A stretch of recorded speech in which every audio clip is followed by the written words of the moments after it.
Great Idea project of 2011 is set out to improve the educational system in Afghanistan. Despite impressive progress since the fall of the Taliban, there are several factors why boys and girls are unable to obtain good quality education. Statistics indicate that especially a large number of girls are not attending school, and the dropouts raised dramatically in secondary education. Moreover, there are problems concerning the quantity and quality of existing teachers. There may be teachers, but what type of education do they give? They may know the syllabus, but how to teach the children? What are the methods of teaching the children?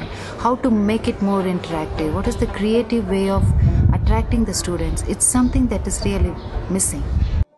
It's therefore that the objective of the Great Idea project is to develop a distance and mobile learning model, which will ensure better access to and increase quality secondary education in 4 districts in Afghanistan for boys and girls.